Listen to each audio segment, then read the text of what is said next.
tumaze kuvugana na Dr. arambwiye nanone ngo wapi ntago ntwite. Akubundi urambaza ikira ndiro disi niba ari hanze ibyo birandira.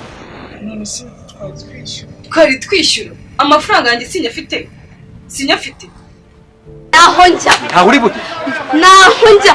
Makaca! We.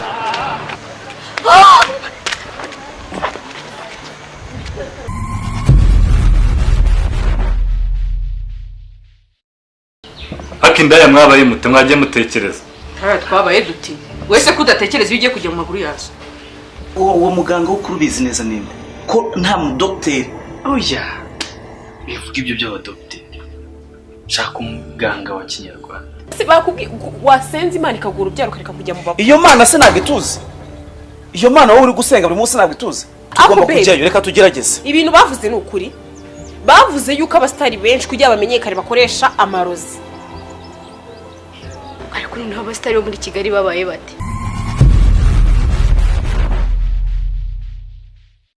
Ko umva ukwiye gusengerwa cyangwa ukajya amasengesho y'ukwezi cyangwa y'icyumweru ukisubiraho. Hagira ngo ushaka umusitari. Ateye akana kari munsi y'imyaka 18 inda. Gushaka umusore. Nkamwishyura akagutera inda. Nanjye nshaka gushaka umukobwa nawe bikagenda gutyo.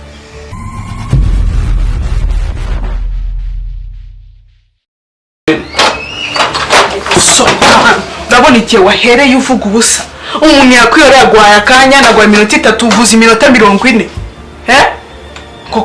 Kubyara se na mushiki wawe ufite. Kesh, sawa. Miliyoni 20 nizo wari ugiye guhabwa.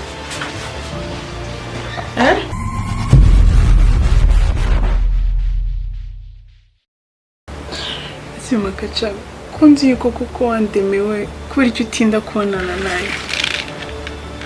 Ese kuko ni igihe kitaragera.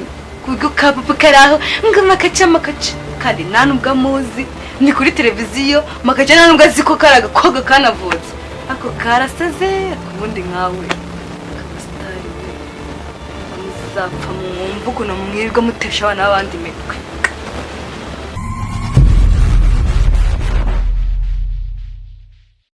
Gase ngize kuri de. Ngushaka kurya amafaranga y'abandi ngo kuri under 18. Njye under 18. Umva we uzaba nziza kurera bike. Chaka byibura abari wowe ujya muri iyo dira umugore ukamutera inda. Nta bindi bintu bagusabye. Umenye ko star nta muntu utakubuze muri iki gihugu. Yewe umukire nazo twivura muri.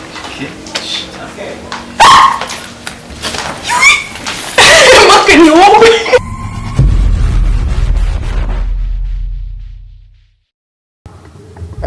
Mbere yuko wenda bayijambo binyamakuru ndagira ngo umbaze icyo ushaka kumbaza cyose. No matter what. Icyo ushaka kumbaza ngiye ndaye gusubiza. Ikibazo ushaka kumbaza ngo nari iki mukanya. Icyo ushaka kumbaza cyangwa umwana atwararanye. Screening sayine zuzuye. Sayine zuzuye event zarangiye. Sayine no munota umwe episode ya mbere bigeze online. Nicyo navuga kuri iki.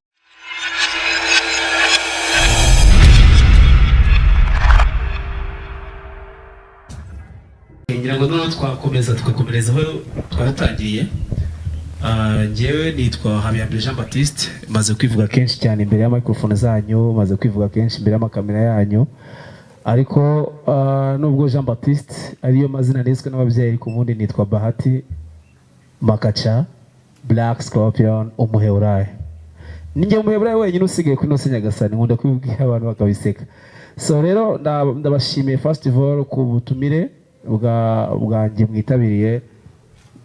Nkuko Janvier amaze kubivuga, ni ubutumire ubwo kuvuga kuri filime ndetse n'igitaramo kiri gutegurwa cya screening y'iyo filime. Muri make maze imyaka itari mikeya muri sinema guhera 2019 ijya kurangira kugeza uyu munsi maze gukora filime nyinshi cyane, ariko ntabwo twaje kuvugaho, twaje kuvuga kuri iyi yitwa Superstar, impamvu yakozwe, tukaza no kuvuga kuri event iri gutegurwa yo kwerekana no filime mbere uko ijya hanze. So rero mbahaye ikaze, mwakoze kuza, nabibwiye ni Bahati Makaca, ubwo reka dukomeze na n'undi turi kumwe abibwiye. Murakoze. Murakoze. Nanjye nitwa Bisengimana Valence, nkaba ari umuyobozi wa Heartland Hotel, ari naho duteraniye uyu munsi kuri gahunda Bahati amaze kutugezaho. Heartland Hotel iba mu murenge wa Rwezamenyo, hazwi nk'Inyamirambo. Ni hoteli imaze igihe ikora kandi ifatanya mu bikorwa bya buri munsi n'abayiganye.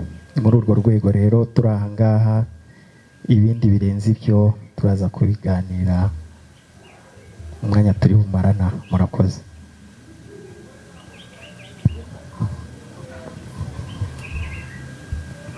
Murakoze. Ndizera babashije kutunyuriramo icyo uteranyirije hano, ariko se wenda Bahati tutaramwanya abanyamakuru, filimi Superstar uduhaye ku ncamake yayo, uyu munsi turava hano tuyibonye, turataha tuzi aho dushobora kuyireba, hanyuma wenda n'umuyobozi uhatana tubwire mwakoranye gute, nuko event izabera hano cyangwa undi muzo asanzwe ashyigikira imyidagaduro. Murakoze. Ngiye kwibanda kuri filime cyane. Iyi filime ni filime ya gatatu nkoze, ni seri, nayo ni seri. Filime ya mbere nakoze yitwa Mbaya, yatangiye yitwa Indaya Mbaya, biza kurangira tuyikomeje yitwa Mbaya. Ngira ngo abantu benshi barayizi, barahangaha benshi barayizi, abenshi nabaciye mu biganza nyivugaho, abenshi nabaciye mu maso nyivugaho. Hanyuma nyuma yaho naje gukora indi ya kabiri yitwa True Love, nayo ndikumva nayivuze kenshi cyane. Izo zose ziracyahari, n'amaseri, episode buri munsi. So rero ziracyahari, zirasohoka nk'uko mubizi, zica kuri channel yacu Muhanzi TV. Ariko noneho by'umwihariko nibanze kuri iyi ngiyi Superstar. Ni filime ivuga ubuzima bw'umusitari, wigeze kuririmbaho, bisa nkaho bisanisha n'ubuzima bwanjye. Umusitari waririmbye, akaba umusitari, akaza mu kuririmba agakina filime, ariko noneho uwo musitari akaza gushaka umugore, akarongora, yagera mu rugo akabura urubyaro, akagera ku rwego azajya yishyura abasore ngo baze batere inda umugore we. So uwo musitari rero ni iyi filime ishingiye kuri iyo story cyane, kuko hari ahagera akabwira umugore ati rero ngiye kuzajya nzana abantu mbishyura amafaranga, muryamane, uzagutera inda tumuha amafaranga menshi kurushaho, noneho aturekere umwana, basi tube mu rugo rufite umwana. Umugore nawe akavuga ati rero nanjye ndajya gushaka abakobwa benshi, nawe uryamane nabo, ubu uzatera inda tuzamwishyura atuzanire umwana tumurere ariko turangizanye. So rero uwo musitari rero, umukobwa bamuzanira ngo amutere inda aba ari umufana we, wamukunze kuva kera, akagera ku rwego yangaye amafaranga, ahubwo noneho we agasaba ko bamutera inda ku buntu, ku busa. So rero nicyo navuga, story ikomerejeho. Umukobwa aza nyine biba akatogo, umugore akazirukanwa mu rugo, wamufana akisanga ari umugore we umusitari yakundaga. Iyo nkuru rero nayitekerejeho. Muri make turi abahanzi, kandi umuhanzi ni umukreator, aba agomba gucreatinga ikintu kidasanzwe kiriho, ikintu kiri buze kujya mu maso y'abantu bakabona ni gishyashya babonye, ikintu kiri buze gusohoka kikitateninga abantu, kibashimisha kandi kikabaryohera. Hano hari abantu benshi cyane bazi ibya filime, namwe mujya muri amafilime cyane reka twibande kuri drama movie cyane, kuko ntabwo turi abanyamerika ngo dukora ama action movie cyangwa abashinwa. Filime za drama zibanda cyane kuri story z'ubuzima busanzwe babaho, ni story z'ubuzima babaho muri society isanzwe. So rero njye natekereje ku bintu, ibyo bintu wenda ushaka kumva ari mu bwa mbere ubyumvishe, ariko natekereje cyane ku ingo nyinshi cyane zabuze urubyaro, zikunda gupfa iki. Hari igihe umugabo ata umugore mu nzu akajya gusambana hanze kugira abone umwana, hari n'igihe umugore ata umugabo akajya gusambana hanze kugira abone umwana. Rero natekereje kuri iyo nkuru noneho nyambika umuntu w'umusitari, wa muntu inkuru izagera hanze muri showbiz ko mu rugo rwe harimo ibibazo bishingiye kuri icyo kintu bikaba ikibazo. Rero iyi filime yaratunganyijwe kugeza uyu munsi, season yose irahari, ifite episode 50. Iyi filime nifuje noneho kugira ngo nyerekane screening mbere yuko ijya hanze. Ubundi dusanga dukora amafilime ukayashyira kuri YouTube channel, noneho ducururiza benshi, abantu bakareba filime nta kindi kintu cyabayeho. Ariko ubundi mu muco wa sinema muri nka biriya bihugu byateye imbere cyane, ntabwo filime igomba kujya ku isoko hatarabayeho screening, kuko muri screening abona critère no gukritika. Muri screening y'abantu bamaze kureba filime bafata nk'abantu nka 5 cyangwa 10 bakavuga kuri filime, uba ufite uburenganzira bwo kuyivuga nabi cyangwa kuyivuga neza, kuvuga ikosa wabonyemo, kuko nicyo twe tubereho nk'abanditsi ba filime cyangwa aba producer, kugira ngo ikosa bari buvugaho ngo muri screening filime iba igifite amahirwe y'uko iryo kosa ryakosorwa ikazasohoka iryo kosa ryakosowe. So rero kwa ko mu Rwanda screening abantu batabazimenyera cyane, nabonye hari abikoze mu minsi yashize n'aba ari yarabikoze, nanjye rero niyo ntambwe nateye mvuga ati filime kanye screening abantu baze bayirebe, nibamara kuyireba nyuma tuze gukritika, ubundi nyuma ize gusohoka. Ariko nkaba narakoze ikintu kimeze nka event nini itarimo screening gusa, ubwo ndashaka kugira mbifatireho nimuze kumbaza mubarize icyarimwe. Nateguye event ubwo irimo ibintu byinshi cyane, irimo ibyamamare byinshi byemeye kuzaba bihari. Ubundi mvuga ibyamamare ndavuga show business yose muri rusange, harimo abahanzi bazaba bahari, harimo abakinnyi ba filime of course bagomba kuba bahari, harimo abakinnyi b'umupira bazaba bahari, harimo abanyamakuru, harimo aba DJs, harimo ni benshi. Hakaba harimo rero na red carpet session, kuko ibyamamare byose byatumiwe bizaca kuri red carpet. Hazabaho n'umwanya wo kujya abafana cyangwa se abakunzi b'ibyo byamamare bifotozanya nabo, basangire, baciringe. Ibyo byose bikaba bizabera ahangaha mubona twicaye muri No Garden. Hazaba hari twashizemo big tent nini cyane kugira ngo twirinde ikibazo cy'imvura iramutse iguye abantu batazahungabana. Hano hazaba hari tent nini cyane ikwira hano hose, ku buryo mbega turi kugerageza kubitegura ku buryo haba red carpet, haba hari abastari bazaza, haba hari abafana bazaza, abantu bazaza, buri muntu wese uzaza agomba kuba nibuze ameze neza ari comfortable. Hanyuma rero iyo event kwinjira ntabwo ari ubuntu, of course ntabwo ari ubuntu, kwinjira n'amafaranga, inoti $5,000, ariko bakaguhamo n'icyo kunywa. Hari igihe uvuga ngo nicyo kunywa umuntu akajya kwa Hennessy cyangwa ajya mu mama, yes urumva nyine nicyo kunywa, ariko gishobora kuva muri aya mafaranga, so kwinjira ni $5,000, hakarimo n'icyo kunywa $2,000, ntacyo ugomba kubaza icyo gihe. Hanyuma rero ndikumva ibyo navuga kuri ibyo byose, nagerageje kuvuga kuri byose icyarimwe, mvuga kuri filime, mvuga kuri event, ariko tutibagiye ko nanone kwinjira ugomba kuba nibuze waripimishije COVID-19.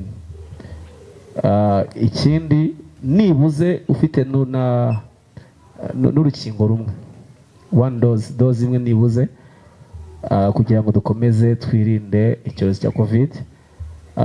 Tunakukiza n'amabwiriza by the way, kandi no muri iki gitaramo tuzagerageza gukora noza decoration idufasha no kwirinda COVID-19.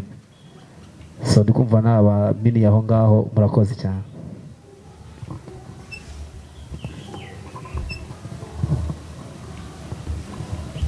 Murakoze. Nanjye ndagerageza gusubiza ikibazo wambajije, uburyo nahuye na Bahati. Nkuko nabibabwiye, Heartland Hotel ni hoteli imaze igihe kitari gitoya, itanga serivisi nyinshi zinyuranye. Muri serivisi dutanga harimo n'izo twahariye showbiz. showbiz umuntu ayivuze asangamo ibintu byinshi bitandukanye. Turasangamo abahanzi banyuranye bahanga ibintu bitandukanye. Ni muri urwo rwego rero Bahati yaje atugezaho igitekerezo cye turacyakira nk'uko twakira iby'abandi. Subiye inyuma gatoya, ndagira ngo mbagezeho zimwe muri serivisi dutanga, muraza gusangamo nyene n'iy'abahanzi. Ubundi mu bisanzwe ni twakira abantu muri rusange, ducumbikira abantu abakeneye kuryama, waba ari utinda cyangwa udatinda. Twakira abantu tubaha ibyo kurya cyangwa ibyo kunywa, icyo wakenera cyose muri Heartland urakihasanga. Twakira amanama, twakira ibirori bitandukanye n'imyidagaduro, uraza kubisangamo mwe navugaga. Dutanga na serivisi za sauna na massage, nazo zirakenerwa mu buzima busanzwe. Ni muri urwo rwego rero Bahati yaje adusanga, tugejejeho igitekerezo turagisuzuma, dusanga twaba abafatanyabikorwa mu gikorwa ateganya gukora. Nk'uko dusanzwe tubikora rero, n'abakinnyi turabacumbikira, tugirana amakontara n'amakipe menshi ku buryo ducumbikira abakinnyi iyo bari mu mwiherero. Mbere y'uko bajya gukina bari gutegura imikino, tujya tubacumbikira benshi aha. N'abashaka gukora imyidagaduro, dufite sale nini cyane yakira abantu benshi. Dufite jaride yakira abantu bagera kuri 800 bicaye neza. Ubwo rero abo bose muri Heartland bisangamo. Nkaba mboneyeho no gukangurira abandi babyifuza n'abanyamakuru, namwe ubwanyu twabafasha. Ushobora gukenera umuntu muganira, yenda ushaka gufata nk'inkuru, mukaza mukicara muri jaride. Ni jaride imeze neza, irimo akayaga keza, mwahagirira ikiganiro cyiza kandi n'inkuru igatambuka neza. Kimwe n'abandi bose bumva babishaka, ari abagitangira bakishakisha, turi tayari kubafasha kugira ngo bagere ku rwego bagenzi babo bagezeho. Ndumva ari icyo navuga ku kibazo warumbajije. Murakoze. Murakoze cyane. Umwanya rero reka tuharire abanyamakuru, tuganire na Bahati kuri filimi nshya agiye gushyira hanze yitwa Superstar. Umwanya n'uwanyu. Mbere yuko wenda bayijambo abanyamakuru, ndagira ngo umbaze ikibazo ushaka kumbaza cyose, no matter what. Icyo ushaka kumbaza njye ndaye gusubiza. Ikibazo ushaka kumbaza ngo nari iki mukanya, icyo ushaka kumbaza cyangwa umwana twararanye ne joke. Saha, murakoze.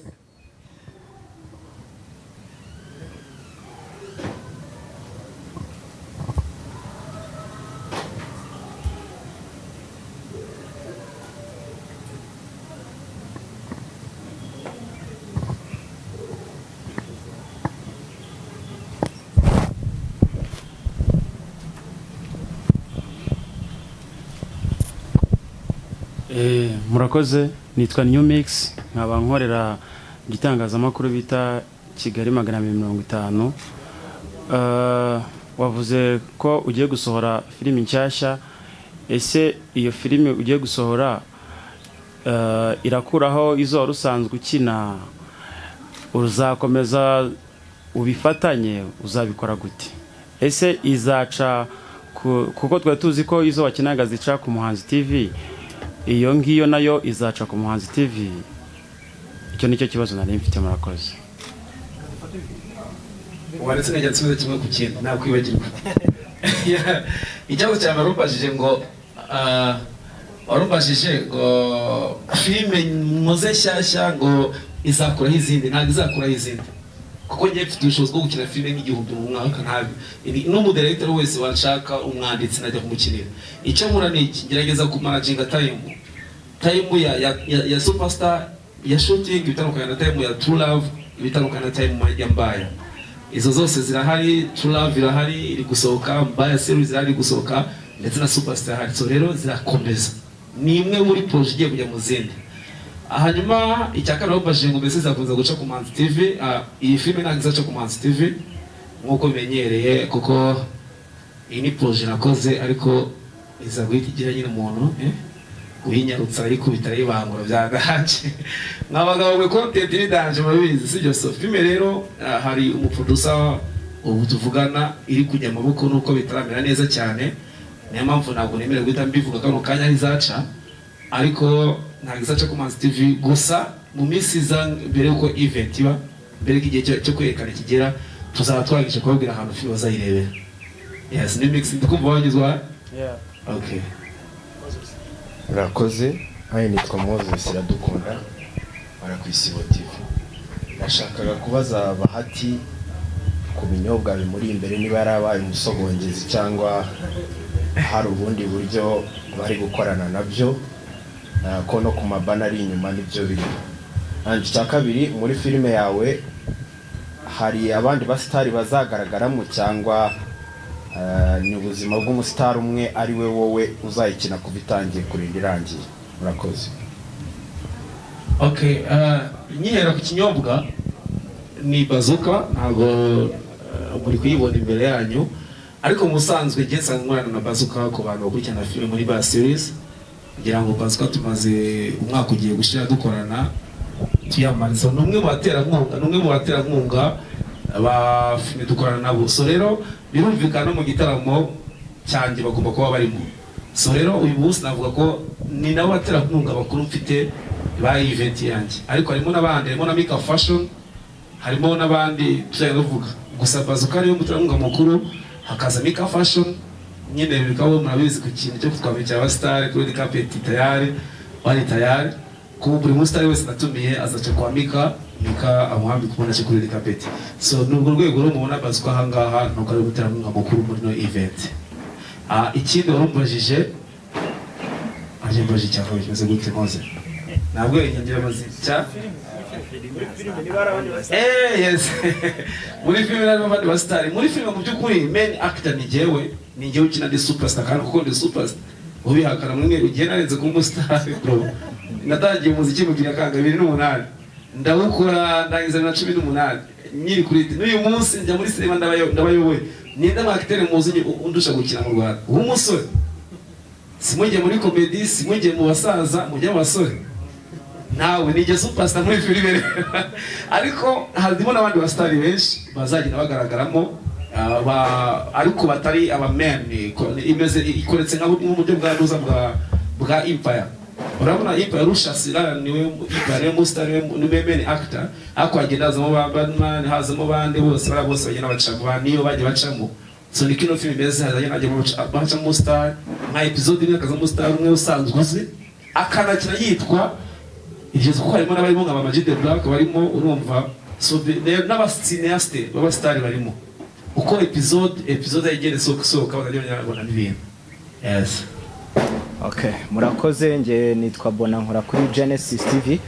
Ntabwo ndi bujye kure y'ikibazo cya Moses, ndahita ngaruka. Nabonye trailer yayo warayipostinze, narayibonye. Ni filime yawe ya gatatu, ariko usanga amasura ari mu zindi naho arimo. Ubwo urumva yaba Mbaya cyangwa Superstar, ukongeraho na True Love, abazikinamo n'amasura amwe tuzibonamo zose. Kubera iki cyo kintu kuki utashatse abandi? Ntago ubwo bigutera impungenge yuko isoko ryayo nyine abantu bazaba baki, kuko ni amasura n'ubundi ahorana bagiye kubona muri iyo filime nanone. Ikindi cya kabiri, cyangwa urabanza usubize kimwe? Kivuga icya kabiri. Ikindi cya kabiri, wavuze ko ari inkuru ikwerekeyeho. Nabwiye isa nk'ubuzima bwawe nawe, ariko nago ari True Love, nago ari True Story.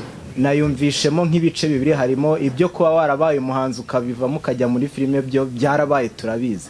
Ku bindi kuri iyo nkuru yo ubwo reka mbishyire mu rukundo, byigeze bibaho ko Bahati mu rukundo nyine ananirwa gutera akabariro reka mbyite gutyo, undi mukobwa bikagenda gutyo nk'uko muri filime byifashe? Okay, reka mbere ko icyo ngicyo cy'urukundo muri make story y'ubusitani byo nibyo ni muri shikigo ku muhanzi umuntu aririmbaga akaza akajya gukina filime nyine n'ubuzima bw'umusitani n'abafana ariko iby'urukundo byo rwose ntabwo nakubeshya ntabwo ugeze birimbaho ariko mu rukundo ntabwo ndimariye ntabwo nubatse ariko ndateganya kubaka vuba cyane as soon as possible kuko ndi muri iyo myiteguro by the way mu minsi iri imbere nzabatumira iyo myiteguro yirimo ndi hafi kubereka hanyuma mvuze ku cy'abakinnyi harimo abakobwa batatu bakinaga muri ba series igitangira uwitwa Jackie uwitwa Jory n'uwitwa Jox abakobwa batatu bagezemo hagati barabura hajemo ibintu bya binibyo tujye dukura ku by'amashyamba umuntu akubaka urongeye amafilme yanjye menshi cyane umuntu gukinisha abakinnyi bashyashya umuntu akuzana tara nshyashya cyane nkazikora nkazubaka zikamenyekana so abakobwa rero narubatse muri mbaya baramenyekana ariko haza kugira abandi bantu babantwara babumvisha ukuntu batagomba gukomeza gukina muri filime zanjye nyuma rero bayikomeza batarimo so nifuje kubagarura rero muri iyi nshyashya just kugira ngo babone ko still ni njyewe nibo bakoze njye babazanye dukomeze turi kumwe nongere neke ya publique yuko babakinnyi banjye nta kibazo kiri hagati yanjye nabo ariko uretse abakobwa batatu abandi barimo bose ni bashyashya ahubwo ndi kuvuga muri 0 episode 50 za mbere no season 1 uretse wenda ba Magic the Black bazajya naza mu episode akurikira n'abandi ba Majanti ba Sperantia ni benshi bazagaragaramo rero nicyo navuga ko iki cy'abakinnyi narabagaruka muri mbaya ntago bakibamo ntago barimo ubu bari muri Superstar. Yes, murakoze. Nitwa Cedric nkorera Isango Star hanyuma nanjye mfite ibibazo bitandukanye ariko ndahera no kuri cyo ngicyo usorejeho abo bakobwa bawe ubundi ni bande babatwaye icyo ni cyambere nibo bazo babatubwira ngiye kuvuga umuntu atwaye abakinnyi banjye rero ubwo naba nkretinze beef hagati yanjye gusa we ari igizi tunabizanyeho urumva namuteje rubanda ejo yazabura n'umukinnyi wawe tubateye watwaye bati we ndakubuza ariko ntabwo uri bumuvugeho wowe ntabwo umuvuga. Hanyuma iyi Superstar wavuze ni drama ni ubuzima bw'abantu bubaho ese inspiration yawe cyangwa se yo kugira ngo ukine filime yaba hari amakuru ufite ku ba superstars bagenzi bawe babayeho ku buryo wavuga uti nayo mpamvu wenda habonetse izina rya Superstar? Njya kwitekereza iyi filime anatekereje cyane ku umufana ukunda umusitari yahuye nawe bigenda bite sibyo ibyo twese nta muntu bitarabaho iyo uhuye n'umuntu ugukunda umufana cyane uzi ukuntu bitubaho umuntu ashobora no kwikubita hasi noneho sasa mpita nimagina wa mufana aramutse agiye guhura na wa musitari noneho ari muri business bahuriyemo biraza kugenda gute nagiye ngerageza gukuretinga inkuru iri butume ibintu biryoha ukuntu mfite umufana ukunda uwo mufana agiye guhura n'umuntu akunda ariko bagiye guhura kwanza atazi ko agiye guhura nawe kuko urumva umukomezi nagiye avuga ati njye mfite umukino ushaka gukubita amafaranga ukamubyarira umukobwa we akurikira amafaranga kugira afate amafaranga azashore mu bintu bye n'abo umusitari bwa musitari bwe mufashe kugera kuri wa musitari yajya kure agasanga wa mubosi bavuze ugiye ku mafaranga niwe wa musitari akunda so nagerageje kurema ikintu cyaba hagati y'umufana n'umusitari mu gihe bahuye mu buryo butunguranye kandi bahujwe na business. Okay, ikibazo cyanjye cya nyuma rero iyi filime yabihagaze agaciro k'amafaranga angana iki muri rusange yose hamwe? Umusa ntabwo ngende bwirare ko icyo kintu kubera yuko twese turabizi sinema zo mu Rwanda nicyo abenshi bakunda kudushinja ngo dukora filime ngo theatre siko bavuga ariko nyamara ntabwo dukora ibintu bibi tutazi ko ibyiza bibaho. Ibyiza turabizi njye nize sinema muri Kenya nize muri Kenya Filming School nize directing and script writing kuba rero nshobora gukora filime iri kuri standard y'abantu bavuga ngo ni theatre ko sinema zo mu Rwanda theatre nuko n'ubushobozi bukeya suko byatunaniye gukora amafilime akomeye suko byatunaniye kwandika gukora ibintu bikomeye cyane ntabwo nakwandika filime ndi gukira muri convention center kandi mfite facture inyemera kujya mu biryogo so nandika ibihwanye n'ibyo mfite rero kano kanya kuvuga budget nashoye muri filime biragora ko sometimes usanga ari no guterateranya bro uyu munsi ushobora kubona amafaranga nyana kuri shoot ejo nayo mfite ejo nkasiba nkategereza ejo nabona gutyo ntabwo mfite total budget bwatigiye gukora episode ejo nabona ibihumbi 100 nkakura agasene kamwe gutyo gutyo paka igihe episode zarangirira. So rero kuvuga ngo wenda tutari miliyoni zinizi nabagiye kwesha Abanyarwanda. Urakoze. Uko biri kose ngerageje kugiriranya gato cyane episode 50 ntabwo bazikora mu miliyoni 6. Episode 50 zirangiye. Urakoze, nitwa Ivan kuri BTN TV. Ikibazo nshaka kubaza bati waratubwiye. Naguri kumva. Okay, murakoze, nitwa Ivan kuri BTN. Nshaka kubaza bati episode 50 zose zararangiye zirahari uzatangira kuzishyiranze cyangwa zizajya zigenda ziza nizo warangije kwandika? Zirahari zararangiye. Okay, hanyuma hari abantu bahoze mu muziki turi kubona bari kugenda bawugarukamo. Wowe buriya ntabwo ari igihe bizagera nawe tukabona uragarutse? Abo bantu bavuga ni active yagarutse. Hari n'amakuru yuko na TNP nayo igiye kugaruka. So wowe first of all ngende by'agaciro kuri nge. Ni by'agaciro kubona abahanze kugaruka muri mu muziki n'amagroup. Nashimishijwe no kubona active twari tumisinze performance yabo. Nge ntabwo navuga ko ari nkumbuye imiririmbire yabo pe tuvugisha ukuri. Nge active nkunda performance yabo ko ni bamwe abantu batwiteteninga neza kuba baragarutse no byaranshimishije. Na TNP ubwo nigaruke nibishoboka nayo tuzishima, ariko kuri side yarumbaje byo kugaruka mu muziki. Just Family Musa, Just Family Musa n'amateka tuvugisha ukuri. Ntabwo ngiye kubeshya Nyarwanda ngo Just Family zaguruka gusa mbo ntabwo nzeshe ko bimeze, simbizi byejo bazaza sibyo. Jepo nigeze kuririmba ngo nabamenye ibyo hatsimbye sibyo. So rero ngiye kuri kote yagiye mu muziki, ntabwo naretse umuziki kuko anytime nakora indirimbo nkayisohora kuko ndabyemerewe ariko bikoze nabikora nka bahati apana gukora nka Just Family. Ariko rero umuziki ni impano ni tara. Ejo naho zibibwiraniriza na New Mixer, umuziki ni tara. Tara rero ikirigita umuntu aho ugiye kugukirigita igukirigita.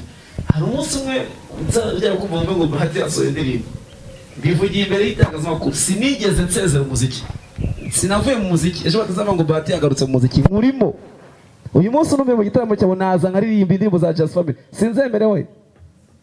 Unumiye mu bukwe bwawe naza nkaririmbo anyway. No mu gitaramo cyanjye ejo bundi nibabwiye ngo nimbaririmbe nzaririmba kuko ndi umuhanzi mu musician.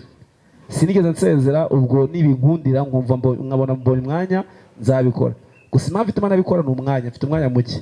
Nkuko twari tubivuga ntabwo wakora filime 3 uzandika uziyobora, uretse ko wenda mbaya isigaye ifite undi muntu yandika kanayiyobora. Nuwangiza ubona umwanya mu muziki biragoye.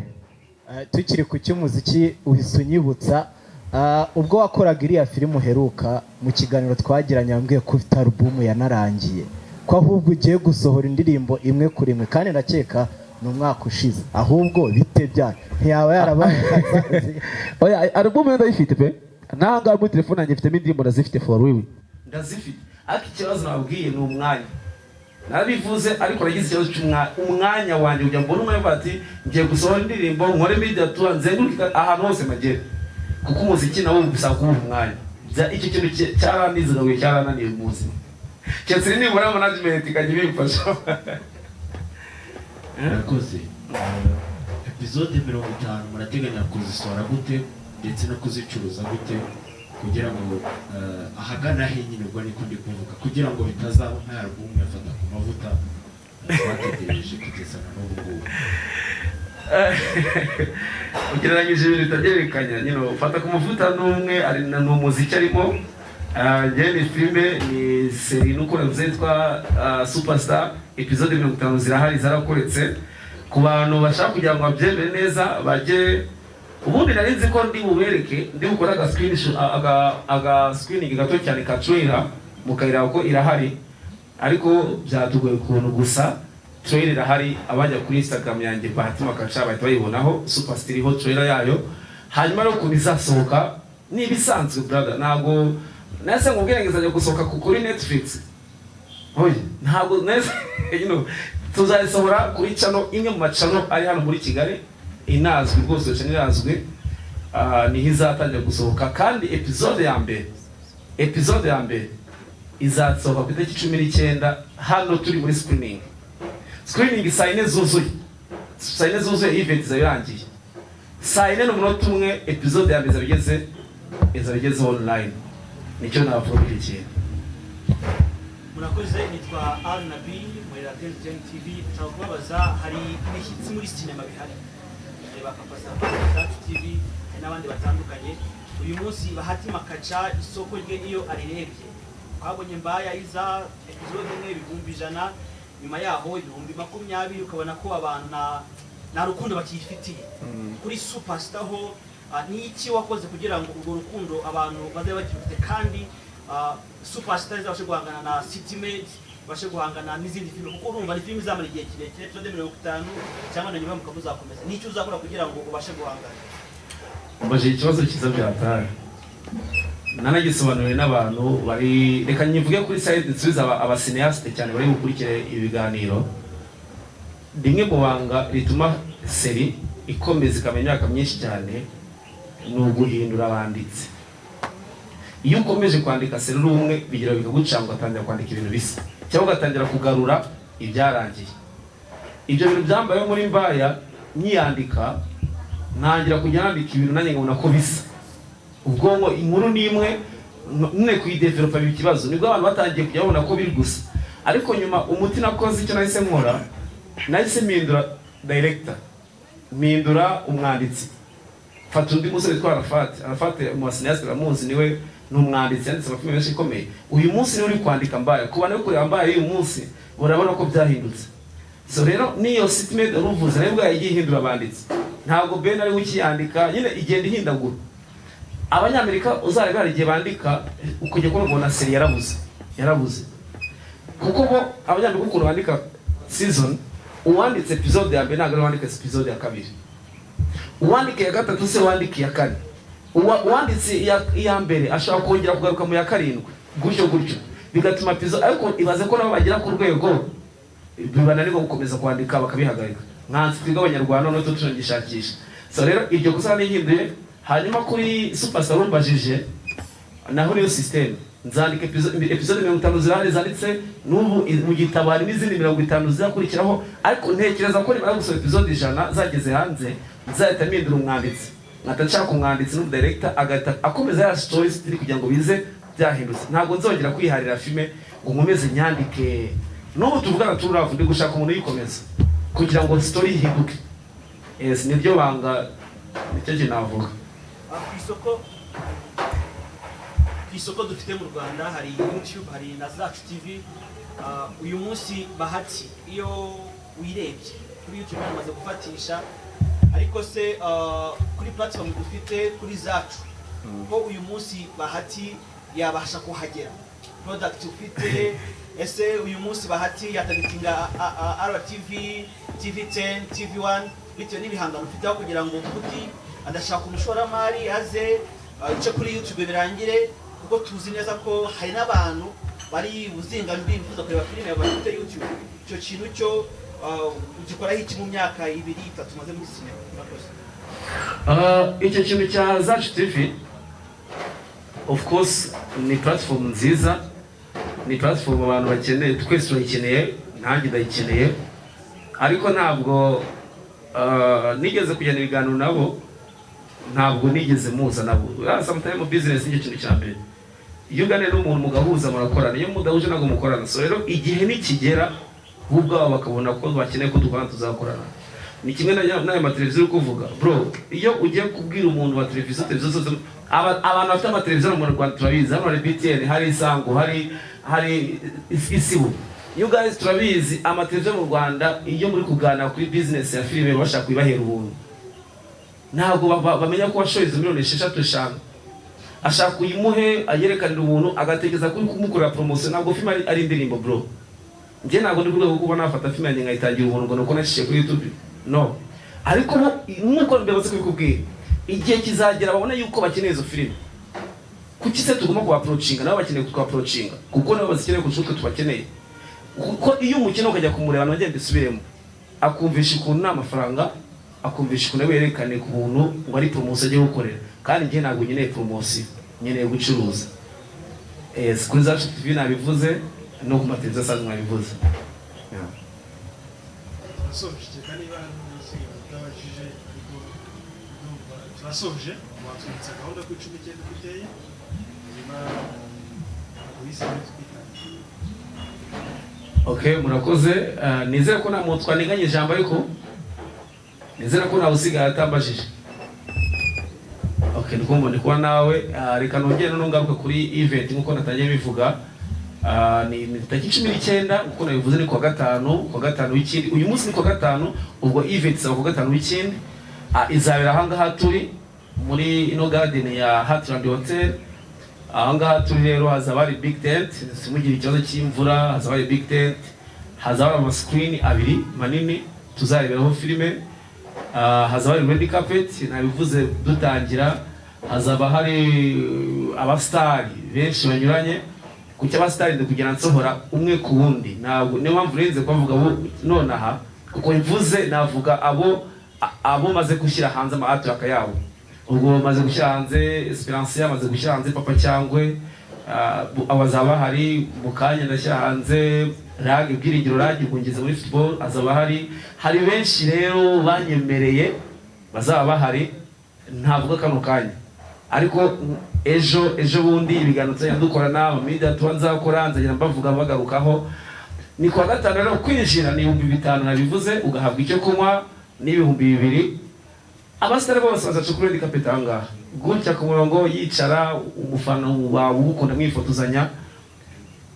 Tutirengagije covid test. Covid ugomba kuba waripimishije covid cyangwa se ufite doze imwe.